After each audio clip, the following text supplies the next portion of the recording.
बहुत विकास हुआ। मोदी के भी 70 फीट ला देंगे, काहे के लिए लाओगे यार? आलू से सोना दीजिए तब राहुल गांधी को लाएंगे। नमस्कार, प्रणाम। हम हैं निहाल निहारिका यानी कि आपकी भाभी जी, और आज हम फिर से निकल गए एक बार मैदान में, और आज हम आए हैं लौ नगरी जमशेदपुर में। जी हाँ, जमशेद जी टाटा जो है उन्होंने बसाया था इस शहर को, लेकिन आज इस शहर में देश भर से लोग आते हैं, रहते हैं, यहाँ अपना रोजगार करते हैं। तो यहाँ पर बीजेपी का सर्वाधिक कब्जा रहा है। अब देखिए कि 2 बार से सांसद रहे हैं विद्युत वरण महतो यहाँ पर बीजेपी की तरफ से।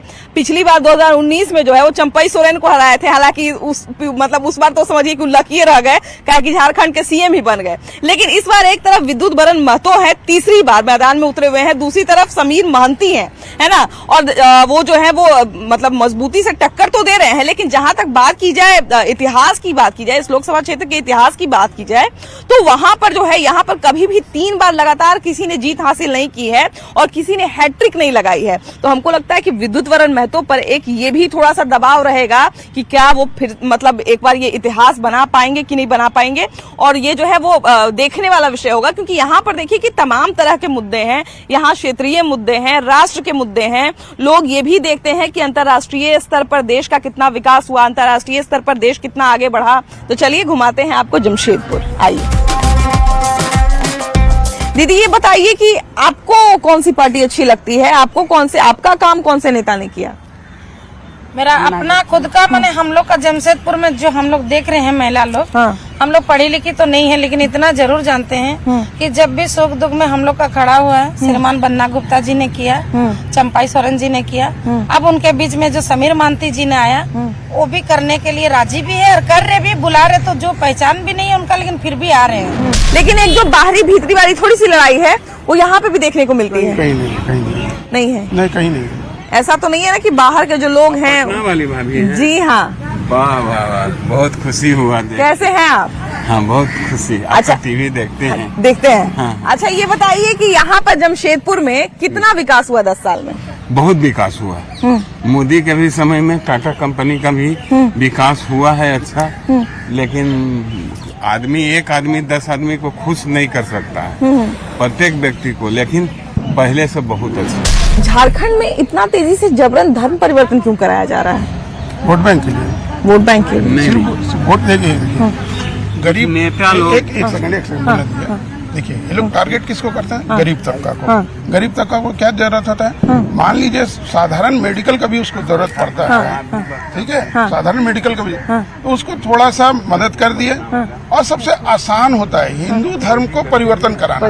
दूसरे धर्म में आप सुने हैं कभी कि दूसरे धर्म में भी परिवर्तन हुआ? कोई दूसरा धर्म में था और किसी में परिवर्तन हुआ? कभी नहीं सुनिएगा। मतलब ये आम, हम एक मिडिल क्लास की बात कर रहे हैं जो एकदम अपना जो है वो कहा जाए कि मेहनत कर रहा है, कमा रहा है, एकदम मिडिल क्लास की बात कर रहे हैं। तो एक माइंडसेट ये बना हुआ है, तो क्या लगता है कि इसको भी थोड़ा सा बदलने की जरूरत है और इसके लिए सरकार को भी व्यवस्था करने की जरूरत है? सरकार को व्यवस्था करने की जरूरत है, टेक्निकल एजुकेशन मिले लोगों को, टेक्निकल एजुकेशन मिले, जिसके देश का जो भी समग्र विकास हो सके, विकास होगा, आगे बढ़ेगा। दूसरा चीज मैं मोदी जी को एक चीज करना चाहता हूँ, एजुकेशन और हेल्थ सेक्शन में के बारे में, जो कि इसमें काफी माफियागिरी चल रहा है देश में, जिसको खास ध्यान देने की बहुत जरूरत है, खास करके एजुकेशन और हेल्थ सेक्शन। मैं जब से वोट देना चालू किया बीजेपी को वोट देते हुए आ रहा हूँ। क्यों, इसका कारण क्या है? हमारा सोच एक ही है कि देश है तो हम राष्ट्रीयता एकदम हमारा भावना देश का साथ जुड़ा हुआ है। देश है तो हम अरे आइए मिस्टर, आधा कमाना खाना ये तो लगा हुआ सारा जीवन हम लोग को खटना है। आप बोलिएगा हाथ पर बांध के बैठिएगा कोई खिला देगा, ऐसा हो ही नहीं सकता। अच्छा भैया, लेकिन एक भैया कह रहे हैं कि राष्ट्रीयता सबसे ऊपर है, लेकिन एक नरेंद्र मोदी पर यह भी आरोप लगता है कि वो राष्ट्रीयता को जो है वो ट्रिगर करते हैं, हिंदुत्व को ट्रिगर करते हैं, जो जिस धर्म से बिलोंग करता है उसे विपक्ष का। नहीं वो सो गलत जो बोल रहा है एकदम गलत बोल रहा है। 400 पार होना जरूरी है। बाप रे, क्यों? अरे क्यों, पूरा देखिए देश कहाँ से कहाँ पहुँचा दिया। हिंदुता करते तो गुनाह क्या है? अगर हिंदू हो के हिंदू का बात करते तो क्या गुनाह करते हैं? कौन से इसमें गुनाह है? अगर हिंदू है, हिंदू का बात करता है, किसी धर्म को गाली तो नहीं देता है ना। वो हिंदू है, अगर हिंदू को तो गाली नहीं दे रहे। अरे हिंदू, हम हिंदू है, हिंदू का बात गाय नहीं करेगा अपना धर्म के बारे में। अब के बाद 400 पार होना जरूरी है। लेकिन लोग कहते हैं कि पहले पूजा पाठ नहीं होता था, लेकिन अब उनके नाम पे राजनीति करते हैं। उनकी बात दूसरे धर्म के लिए कोई काम करता है। मोदी जी जो कहते हैं उनको तोड़ मड़ोड़ के जोड़ा जाता है और पेश किया जाता है। उनका जैसे आपने कहा ना अभी कि वो हिंदुत्व की बात करते हैं, जो हिंदुत्व का जो लॉजिक है, ये हमने नहीं कहा, ये विपक्ष कहता है। विपक्ष कहता है, तो हिंदुत्व का लॉजिक सामने में रखते हैं। ऐसा नहीं कि हिंदुत्व के लिए सपक्ष करते हैं, दूसरा कम्युनिटी को सपक्ष नहीं करते हैं, ये गलत है। अच्छा, राम मंदिर की भी प्राण प्रतिष्ठा हुई। अभी हम इधर जब आ रहे थे तो देख रहे थे बहुत जगह पे अभी भी राम मंदिर के उद्घाटन का पोस्टर लगा हुआ था, अभी भी वैसी ही सजावट दिख रही थी। तो उस वक्त भी ये कहा गया था कि जानबूझ के इलेक्शन से पहले किए हैं ताकि लोग इसी पर वोट दे दें। तो क्या सिर्फ इसी पे वोट दे देंगे लोग? नहीं, इसी पे क्यों वोट देंगे? बात नहीं है, हिंदू के लिए बहुत बड़ी बात है। और किसी लिए, हमारे लिए जो है ऐसा देश के लिए नहीं, बाकी हिंदू का बात अगर करते हैं तो कोई बुराई नहीं करते हैं। हम हिंदू में तो हिंदू का बात करना चाहिए। जी भैया, आप कुछ बोल रहे थे।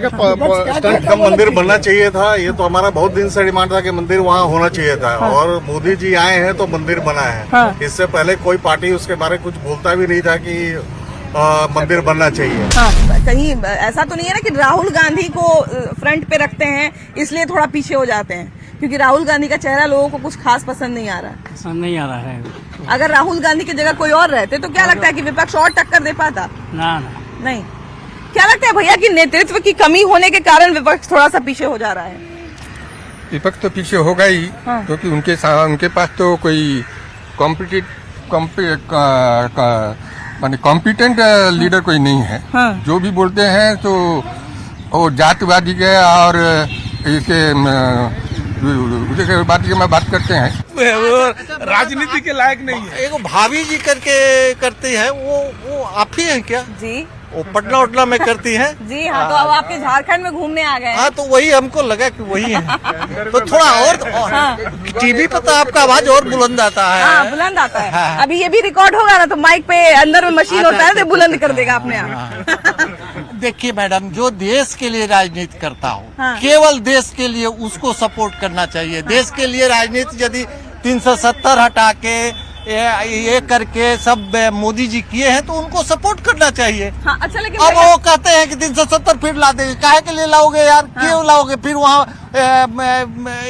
आतंक फैलाने के लिए। अच्छा, क्यों लाएंगे ये बताइए? इतना लोग है, कोई बोलेगा क्यों लाएंगे? वो तो असंभव है, सुप्रीम कोर्ट तो कह दिया असंभव है। वो तो बोलता होगा ही क्यों है? नहीं। बिछड़ता आज ये बात लेकिन वो कहते हैं, वो नहीं गलत है। इतना दिन बाद एक अच्छा काम किया है, उसको अगर बिगड़ना ये तो देशद्रोह जैसा बात होगी। 3 बार लगातार कोई एक सांसद कार्यकाल दोहराया नहीं, मतलब तिहराया नहीं है। तीसरी बार नहीं बने हैं।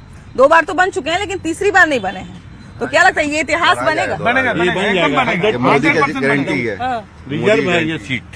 बीजेपी वाली जो सरकार है, अभी जो रिजर्व है, एडवर्टाइजमेंट हो या ना हो, प्रचार हो या ना हो, मगर ये रिजर्व है। और विद्युत शरण मैडम आ ही जाएंगे। विद्युत माता कौन नहीं जानते हैं, हम मोदी को जानते हैं। मोदी को वोट मिल गया है। मोदी के हिसाब से बनेगा। नहीं, विद्युत नारायण माता जी ने भी अच्छा काम किए हैं, बहुत अच्छा काम किए हैं। जमशेदपुर के लिए विद्युत जी बहुत अच्छा काम किए हैं। अब हमेशा नया नया रिकॉर्ड बनता रहेगा। मोदी आज बना, सिर्फ यही नहीं, हर जगह रिकॉर्ड बनेगा। क्या बाबू, आप लोग कहाँ से हैं? मोदी है तो मुश्किल से। ऐसे पढ़ाई की कैसी व्यवस्था है यहाँ पे? ठीक है। 70 साल तक राज किया ना, तो कितना उन्नति हुआ है, कितना विकास हुआ है। और 10 साल 14 साल में कितना विकास हो रहा है, तुलना कर लीजिए। लेकिन 15 साल पहले भारत था, आज का भारत में देख लीजिए अंतर क्या है। एम्स कितना बना? 10-70 साल में एम्स करीब 5 या 6 बनाए थे ऑल इंडिया इंस्टीट्यूट। अब मोदी जी आने के बाद लगभग 20 एम्स बनाए। और इंडियन इंस्टीट्यूट ऑफ मैनेजमेंट का तो पूरे इंडिया में खुलवाया, हर राज्य में। आज का भारत वर्ल्ड में। और हमारे युवा लोग बाहर नहीं जा करके अब इंडिया में एडमिशन लेकर के इंडिया में पढ़ रहे हैं। और जो बाहर गया है वो वापस भी आ रहे हैं इंडिया में। एक नाम से जानता है इंडिया को, मोदी। मोदी वर्ल्ड लीडर बनने जा रहा है मोदी। उसका नोबेल पीस के लिए मनोनीत किया गया है। बाइडेन सब इनको सपोर्ट करता है, सब कोई इन्हीं का चेला बन गया है। जो सुपर पावर बाइडेन, उसको मोदी को हाथ मिलाने के लिए खुद उठ के खड़ा होता है। तो इससे इससे ज्यादा और क्या चाहिए? Modi is the boss. Modi is the boss. हमारे देश में इतना मोदी उत्थान किया है तो इसके एक खाली कर दे कि खाली बेरोजगारों का कैलकुलेशन कर दे कि हमारे पर राज्य में कितने बेरोजगार हैं, उसकी एक जनगणना होनी चाहिए और आप कितना को रोजगार दे रहे हैं, ये तो आप कर सकते हैं। बिल्कुल, ये सही तरीका जब आप वोट जवाब लेते हैं तो घर घर जाके में कैलकुलेशन है कि 15,200 उस बूथ में है, 3,000 इस बूथ में है, तो ये भी तो कैलकुलेशन कीजिए कि इस देश में बेरोजगारी कितनी है, उसका कैलकुलेशन एक साल में कैलकुलेशन के निकालिए और डेली जारी कीजिए महीना में। इस महीना में इनमें 4,000 आदमी को रोजगार दिया, उस महीना में 50,000। ये क्यों नहीं करते हैं? उसको चुप क्यों रहते हैं? 45 करोड़ में आप ये कैलकुलेट करके निकालिए कि कितने बेरोजगार हैं। इसको जैसे ही रोजगार की बात कीजिएगा तो सिर्फ लूट मार था, पूरा घोटाला ही घोटाला, पूरा देश में पूरा घोटाला। आज के दिन में एवरेज जो आई है वो पहले की तुलना में बहुत ज्यादा बड़ा है। आप रोड में सरकारी नौकरी पे रोजगार का आकलन कभी नहीं करना चाहिए। आजकल प्राइवेट नौकरी इतनी है कि आप करने के लिए आप भेजिए अपने घर। देखिए ना, बीएससी किया हुआ ITI भेजिए अपना। यहाँ पर BSc किया हुआ लड़का सरकारी नौकरी पे कभी भी आप आकलन करेंगे तो आप कभी भी देश की लड़का को बीटेक कराए और बीटेक कराए कि हाँ पकौड़ी खिंचवाइए ना। आप बीटेक करके सरकारी नौकरी करवाइएगा, आप बीटेक करके सरकारी नौकरी करवाइएगा। जो लड़का 50 नंबर लाएगा, जो लड़का 50 नंबर ला के रिजर्वेशन लेगा कॉलेज में, और जो लड़का 90 मार्क्स लाएगा, दोनों सेम है, दोनों को सेम नौकरी मिलेगा। जो कमाएगा गरीब है, आप क्यों पाल रहे हैं उसको? 80 करोड़ आदमी आप अनाज गोदाम में रख के सड़ाने के लिए तैयार है, वो बर्बाद हो जाए, किसी का पेट नहीं भरे, लेकिन आपको बांटने से आपत्ति है कि गरीबों का घर पेट नहीं भरना चाहिए। आपको वोट लेने के लिए 80 करोड़ आदमी को देते हैं अनाज। ये लोग है ना, कुछ देने से भी गलत बच्चा रहता है, नहीं देने से भी गलत से रहता है। ये लोग जाने से भी कटता है, आने से भी कटता है। कुछ उपकार करेगा, माइक में बोलिए ना। आपका बोलने से कैसे होगा? हमारा आपका बोलने से क्या होगा? हमारा बोलने नहीं, आपका बोलने से हम हिंदू हो जाएंगे, आपका बोलने से हम पूजा करेंगे। आपका मेरा बात सुनिए ना, अगर यदि 145 करोड़ आदमी है तो उसमें से 6 करोड़ आदमी क्या है? राम, तो 6 करोड़ आदमी क्या है? बाकी हिंदू नहीं है? क्या हम नहीं समझे? कौन बोल रहा है? पूजा बोलने में क्या दिक्कत? पूजा, अरे हम आपके बोलने से हम पूजा करेंगे, आपके बोलने से आपका।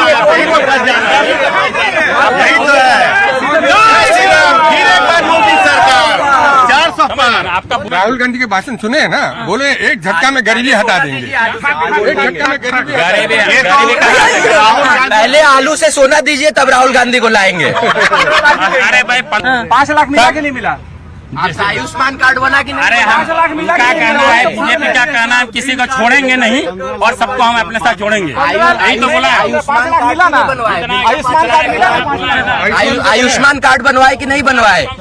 आयुष्मान कार्ड बनवाए कि नहीं बनवाए? आज अगर 70 साल में अगर आपके 15 लाख मिलेगा, कार्यकर्ता देश में अच्छा काम करता तो आज मोदी नहीं आता। आज मोदी आने के कारण कि अच्छा कार्य कर रहे हैं पूरे देश में, पूरा वर्ल्ड में, पूरा विश्व में, इसलिए मोदी को लोग चाह रहे हैं। और आज भी लोग चाह रहे हैं। देखिए, जय श्री राम। मेंबर है, मेरा मेंबर क्या है? तो 5 लाख करके आयुष्मान कार्ड का जितना मेंबर है 5-5 लाख करके जोड़िए, मिला के नहीं 15 लाख? इनसे पूछिए। हेलो, आपका जो आयुष्मान कार्ड देते हैं वो कहाँ से देते हैं आप कौन सा पैसा से देते हैं? नहीं, केंद्र सरकार कहाँ से पैसा लाते हैं? केंद्र सरकार कहाँ से पैसा लाते हैं? मिडिल क्लास का लगता है कोई भी सरकार तो वैसे ही मदद करेगी भैया। कोई आपत्ति नहीं है टैक्स का पैसा देने में, आपको क्या आपत्ति है? हम भी राहुल गांधी का इटली से पैसा लाके बांटेंगे 15 लाख रुपया। मिल गया 15 लाख आप सबको क्यों दीजिएगा? 15 लाख चाहिए। नहीं, 80 करोड़ आदमी हट गया 15 लाख वसूल, 370 हट गया 15 लाख वसूल, राम मंदिर बन गया 20-25 लाख वसूल। अभी तो हम लोग करोड़पति होने जा रहे हैं।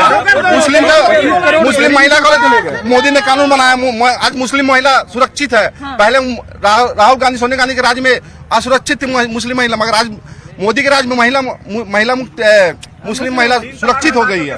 3 तलाक हटा करके सुरक्षित किया गया महिला को। सही बात है, ये मानेंगे नहीं।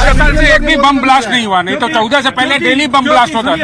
ये सबसे बड़ा चीज है देश के लिए। अच्छा देखिए कि यहाँ पर बातचीत तो बहुत अच्छी हो रही है। पुरुष प्रधान समाज जो है वो नहीं मानेगा कि 3 तलाक कभी सही हुआ उनके लिए, क्योंकि ये पुरुष प्रधान है उनके समाज में। वो कभी नहीं मानेंगे कि हमारा लिए सही किया गया, जबकि महिलाएं ये मानती है कि हमारे लिए बिल्कुल सही किए मोदी जी। आज जब 4 जून का नतीजा है, उसमें देखिएगा मुस्लिम महिला का भी मोदी को ही वोट मिला हुआ, जो पढ़ी लिखी महिला, जो शिक्षित महिला है वो मुस्लिम, वो भी कश्मीर में मुस्लिम महिला को जो उद्योग दिया गया है, जो बुर्का पहन के घर के अंदर में दबा के रखा गया था, वो लोग आगे बढ़ करके अभी बहुत तरह से व्यापार करने शुरू कर दिए। बहुत सारे तरीका हो रहा है कश्मीर में। आज इस लिंक रोड में भी हम लोग देखते कई सारी महिला मुस्लिम महिला रोड में यानी टहलते हैं। पहले 5 साल, अभी जब हम भी आए थे तो कई महिलाएं जो है वो पहले 10 साल पहले 15 साल पहले मुस्लिम महिला यहाँ मैदान में नजर ही नहीं आती थी, बुर्का पहन के घर के अंदर बैठे रहते थे। यहाँ पे देखिए कि डिस्कशन तो बहुत अच्छा हो रहा है, दोनों पक्ष के लोग जो है वो अपनी बात मजबूती से रख रहे हैं, लेकिन हमारे पास समय थोड़ा सा कम रहता है, इसलिए अभी इस एपिसोड को यहीं पे हम लोग रोकेंगे।